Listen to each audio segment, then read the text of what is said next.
Welcome to HB Lifestyle, the podcast.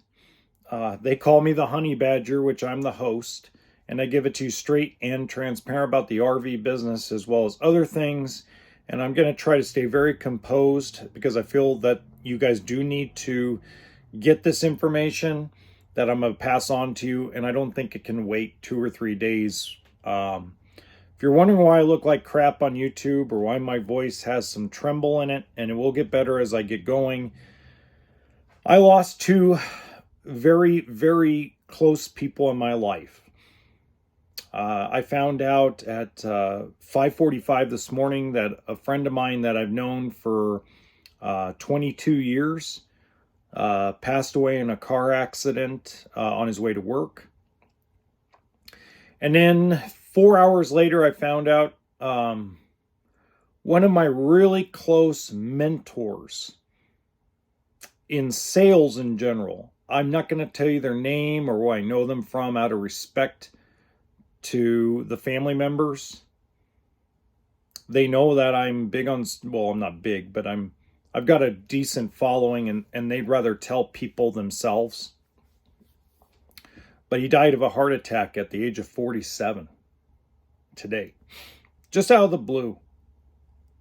47 years old, goes to the gym 4 days a week, active lifestyle, no drinker, no smoke. In fact, he hadn't drank a drop of alcohol since he was 25 years old. I mean, there's always skeletons in everybody's closet. No family history of heart disease that anybody knows of. 47 years old, gone. And this is important because we don't know when the expiration date of our body is going to be. We don't. And I know I come on here and I yell and I scream and I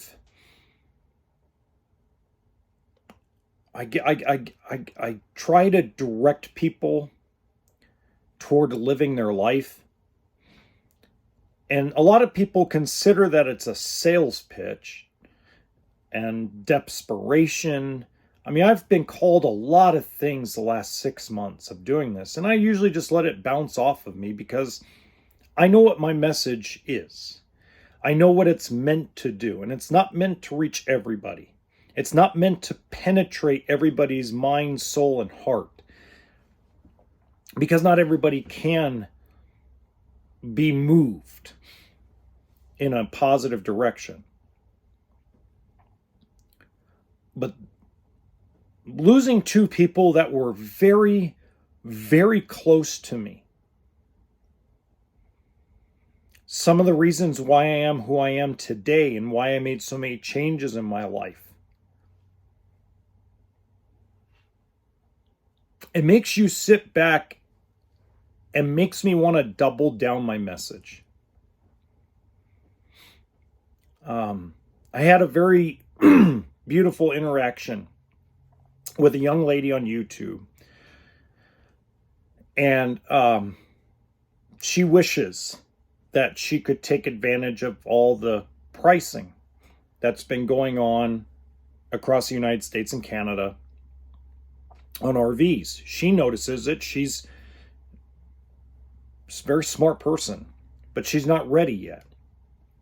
And she's not ready yet for reasons that are legitimate. Most of it is coming out of a divorce. Credit's not there. Her life's not there yet. But she has a goal. And see, that's the difference. Like, even if we don't make it to our goal, as long as we work towards our goal, I think that's what's the most important thing, is don't give up on your goals. Don't give up on your dreams. Because tomorrow morning, you don't know if you're going to wake up on the right side of the earth. It doesn't mean go out and party like a rock star and party like it's 1985 again. That's not what I'm saying. I'm not saying go broke and go for everything and just exercise your right of humanity. I'm not saying that either. I'm saying there's a reason why we get up and go to work every day. Part of going to work is surviving. But another part of going to work is to move an accomplishment forward. To move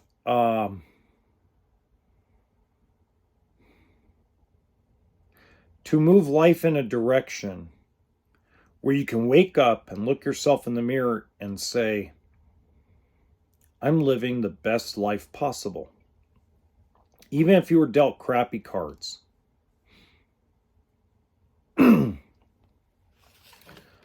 My friend that died at 47 told me 5 years ago. He said to me, I'm not taking any vacations for the next 10 years.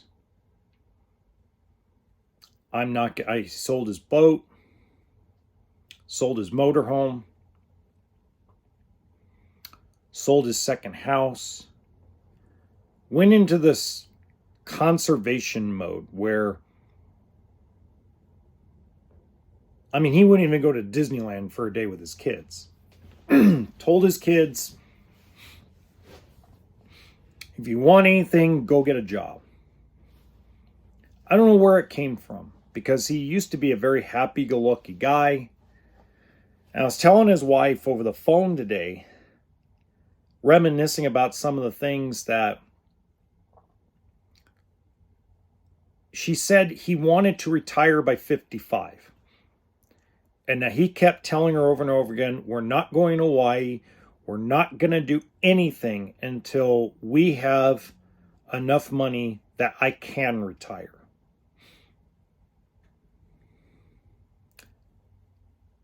And he didn't make it to 47. Well, he made it to 47. He didn't make it to 48. So 5 years of missing out on trips with his family, camping trips in his motorhome, days on the lake. And if you are from the RV universe, you're going to get some sad news, because a lot of you know who this is. And believe me, his wife will be calling. I was her second phone call because I was the one trying to tell him he's an idiot.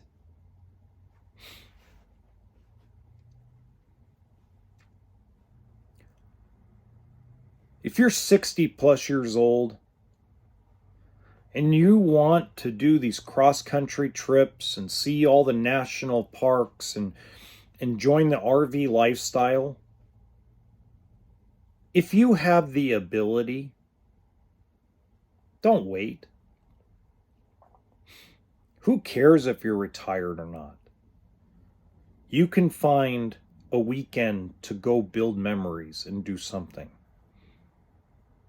You can find one weekend, 2 to 3 day weekend, every single month, where you can go explore something new until you retire.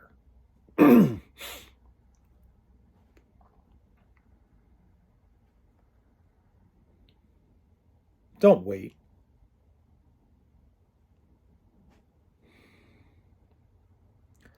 Because you don't know if what tomorrow's going to bring.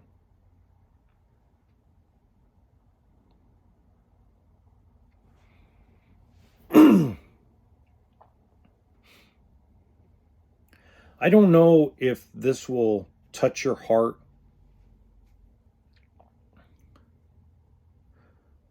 but this world's going to miss these two. Especially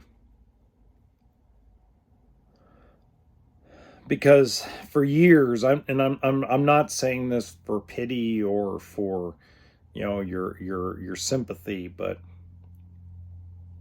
I used to tell these two guys that they'll outlive me. And now I'm sitting here going, what the hell just happened? It's the same feeling I got when my wife's child died. So I know that if you follow my main channel, you've seen my wife and my two beautiful, darling twin daughters that are now 12 years old. But there was a third child. He wasn't mine biologically at all. His dad's kick-ass. I love his dad.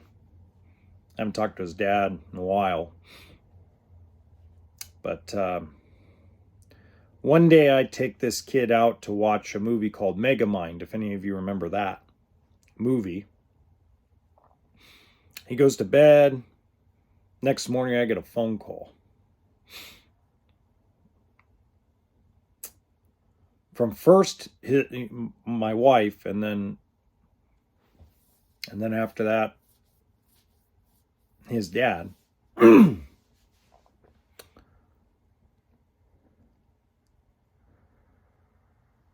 Death sends a shockwave into people that know that life is short. If you're lucky, you get 75 summers, 75 springs, 75 falls, and 75 summers. That's all we really get.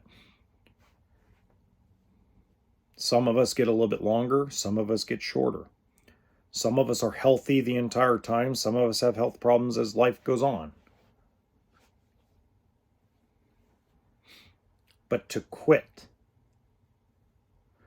or to put yourself in a position of failure,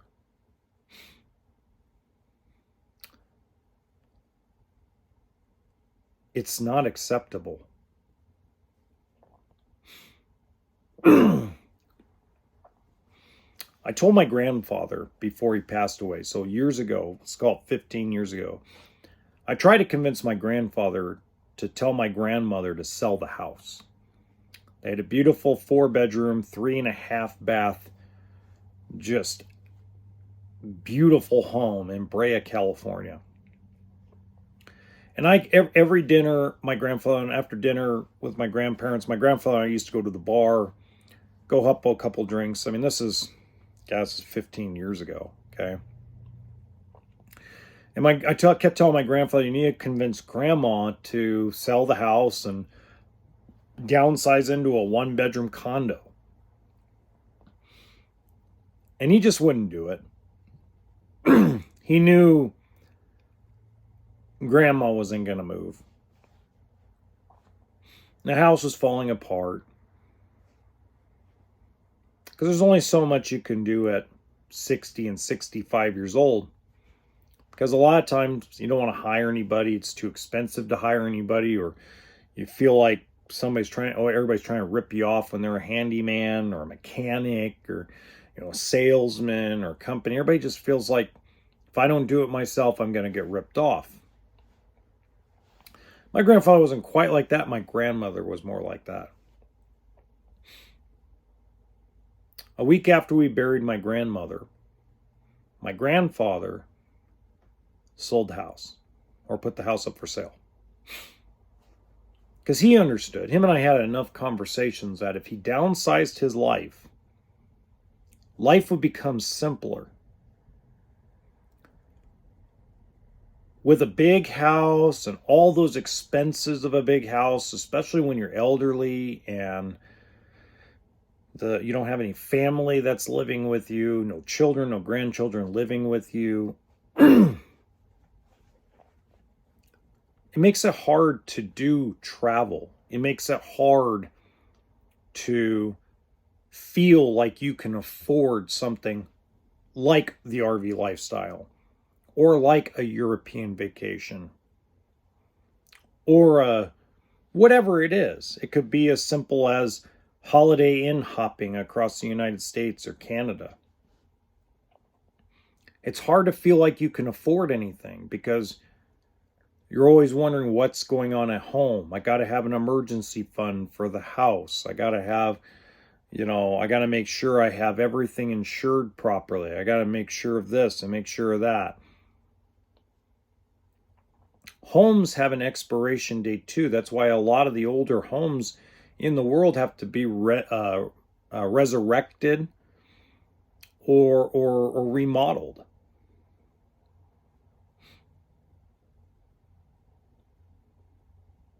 So just take that into consideration when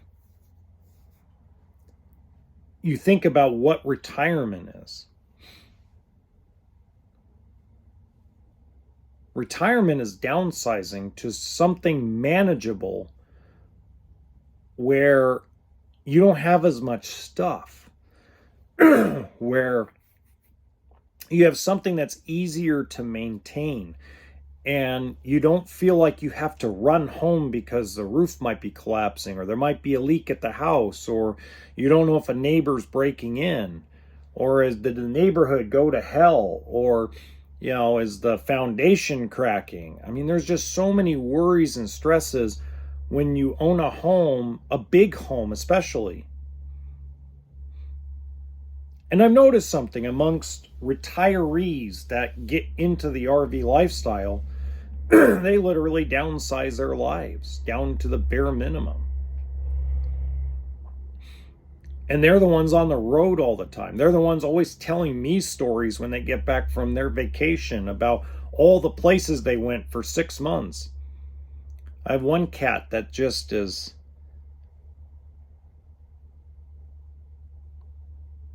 He has a motorhome, and him and his wife take off for 6 months at a time. They just got back. He came in, I don't know, a week or two ago. He's not in the best of health. But damn, is he awesome. I mean, he's just an awesome old man. And his wife's really cool too. And the stories that they have. And they've downsized their life into a 1-bedroom, 1-bath, single-story house. I think it's 1,000 square feet or less, on a manageable 1/4-acre lot where they park their motorhome. And the 1/4-acre lot is a bunch of gravel with a couple of trees and a little garden.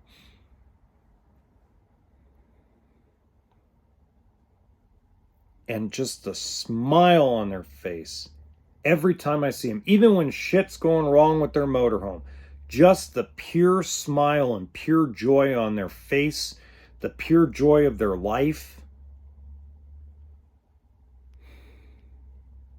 I will tell you that nobody, when their time comes and both of them pass away, nobody can ever say they didn't live life to the fullest.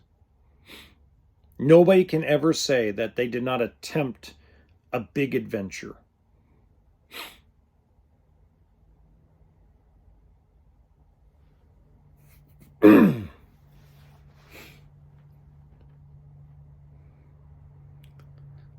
We had a couple that walked into the dealership over the weekend. The husband's been diagnosed with Parkinson's disease.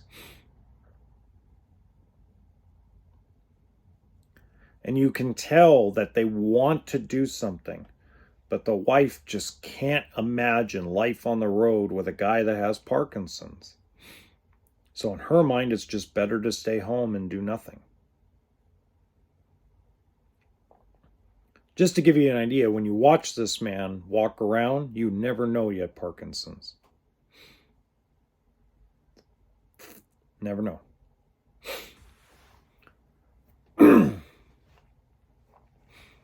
I have a customer that's buying a toy hauler this month.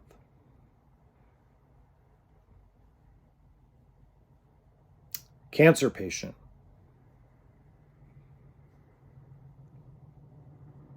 They don't know if he'll live a week, a month, a decade. They can't give him any kind of anything if he goes on the treatment, the experimental treatment they want him to go on. So he calls me up. We found a toy hauler he can tow with his truck, and I'm going to teach his wife how to tow a toy hauler. It's a small one. It's only a 29-footer. And if you don't think a 29-footer is small in a toy hauler, watch out. And he said, I'm going to live my life until I die. I'd rather live my life on the road and pass away going, seeing as many monuments and parks and places across the United States. And if I can make it up to Canada, I'm going to do it. And he said, if I get 3 years, great. If I get 3 weeks, great. He says, I want to spend it with my wife on the road, making the attempt to see as much as I humanly can before I die.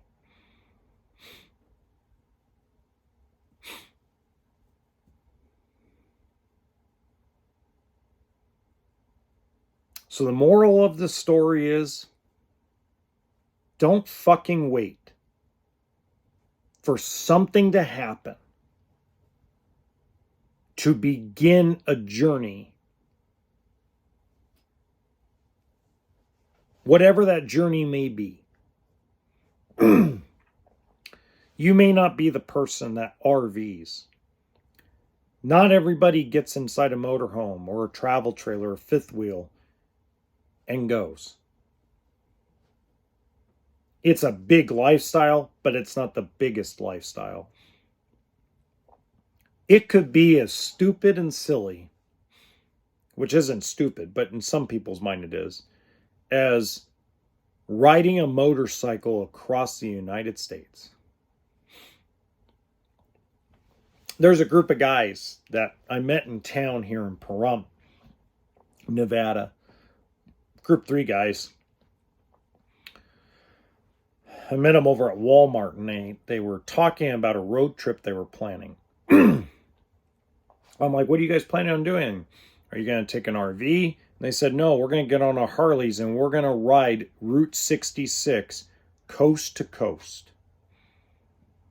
He says, we're going to take the old Route 66. It's a bucket list item that all 3 of us have, and we're going to write it together. I go, oh yeah, when are you doing that? Tomorrow. And I go, what made you guys want to do that? And they said, we've been planning it for the last 10 years. And every year we say we're going to do it next year. Every year we say we're going to do it next year.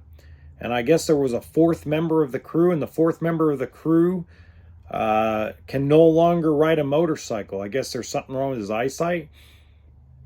So the other 3 decided, you know what? Life's too short. Let's go. So that's their vacation.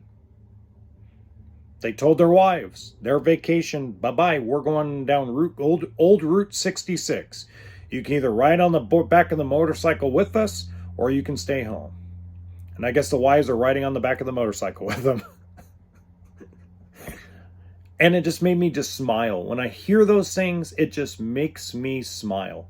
It makes me know that we have not lost our free will. We have not lost our will to live a unique lifestyle. Because we're all unique. Not one of us is the same. We may have similar traits and similar things. That's why we have friends and family members. That's why we surround ourselves with people that have similarities to us. But we also like people that have differences from us too, because it makes life spicy. It makes life different.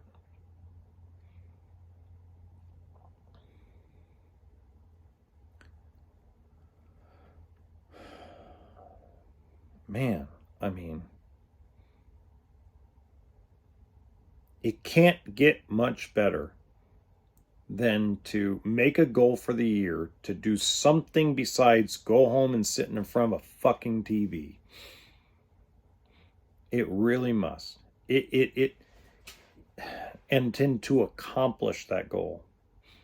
I have a goal of 10,000 subscribers by the end of February of this year on my main channel. I'm going to hit it. And when I hit it, I'm going to create another goal. I have so many goals. One of the things I am damn well going to do come hell or high water this year is I am not skipping my Lake Sabrina trip this year. I am not skipping my float tubing time in Bishop Creek, the Bishop Creek recreational area in California on Highway 395. Not going to do it. Not going to skip it this year. I'm not going to skip going to Jenks Lake up in the San Bernardino Mountains and keeping the people of California informed about a historical lake that's great for families. I'm going to keep in contact with my closest friends better this year.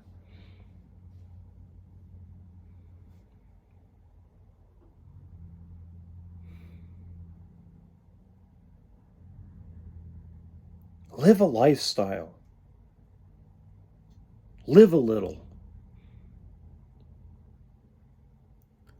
Don't let the fucking world tell you what you can and cannot do. That's ridiculous, and you know it. And you know damn well that the first thing everybody has in their mind this year is who's going to get elected president of the United States. Who freaking cares?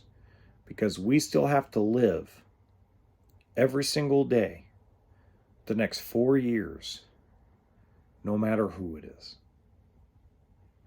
And we can't just put our lives on hold for an individual that we don't even know and they don't know us.